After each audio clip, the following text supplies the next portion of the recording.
Let's talk business models.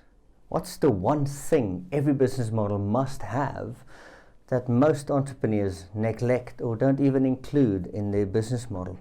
And it's not what you think. Today I will discuss the elements that you need in your business model, and especially the one most important one that you must include. And if you didn't include it in your business model, do not worry. I will share with you how you can include it and bring it back into your business model so that the business works the way you want it to do. Let's talk about it.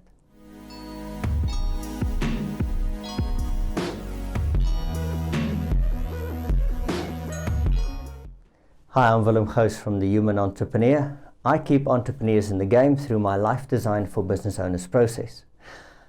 I've been consulting, training people and helping them innovate business models now since 2015. So I've been long in the game and I've been an entrepreneur for 20 years.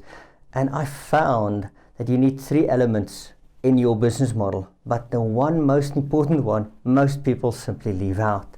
And I'll pay special attention to that one, but also then share with you steps you can take to fix it if you didn't include it in your business model.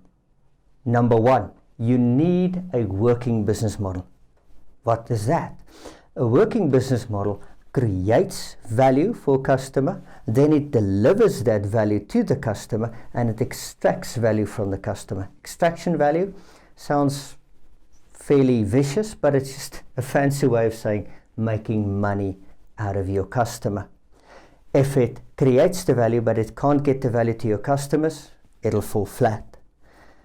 If you can create value and deliver it to customers but you don't have customers who want that value, it'll fall flat. If you have customers that want the value and you can create the value and you can't get it to them, it falls flat. And that is a working business model.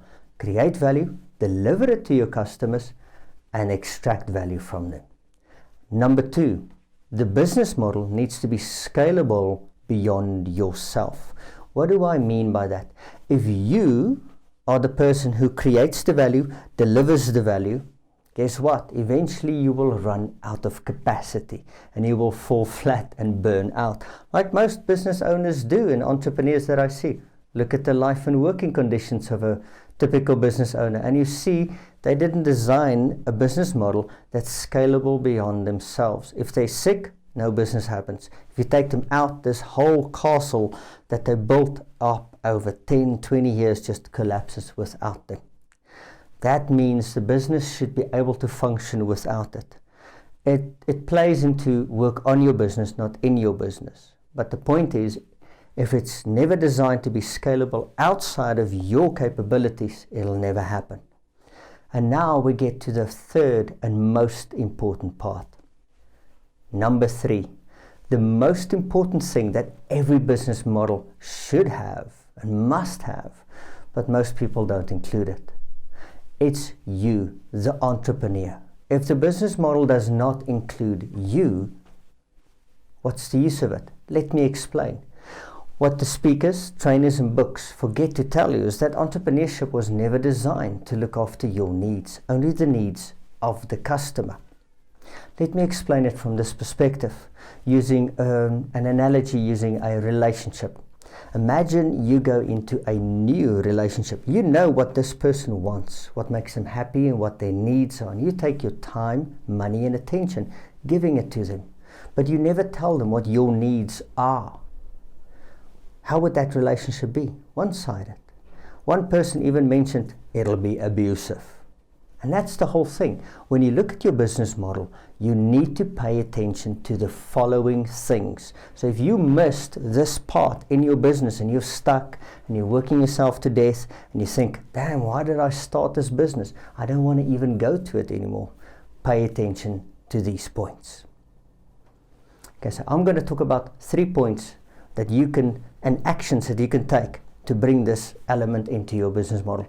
Number one, what's the value proposition to you? In your business model, there's a value proposition to the customer, but what's the value proposition to you? Why did you start this business? If you say, well, for money, money for what? To take your family on holidays, to have more free time. What is it? What's the value to you? What does this business what must it deliver to you? Number 2, can it provide the money that you need to live the life that you want to and want to become? My one mentor once mentioned, Willem, money isn't everything. It is everything. You can't go on holidays. You can't spend quality time with your family. You can't help other people without money. And if you look at your life strategy and where you want to end up in, will this business be able to supply that up to that level? If it can't, why are you in that business? And then third and foremost, the third point and the last point and very important one is, what's your life strategy? And is the scaling of the business in line with that? If the business scales and it needs more of you and your strategy includes less of you, then there's going to be a disconnect. And you need to be aware of that within your business model. So pay attention to this. First and foremost, number 1, a business model that works. Number 2, a business model that scales without you. And number 3, a business model that includes you. You have to design yourself into the business to work on the business. That's what I do in my Life Design for Business Owners work. Exactly this. I design you into your business. And if you miss this point, just simply go and ask yourself, what's the value proposition to me as a business owner? Number 2, can it supply the money I want now and going forward? And number 3, is this business in alignment with my personal life strategy? Hope you got a lot of value out of this. If you did, please like and comment. I would love your comment and feedback, but also share with anybody else you think can get a lot of value out of this.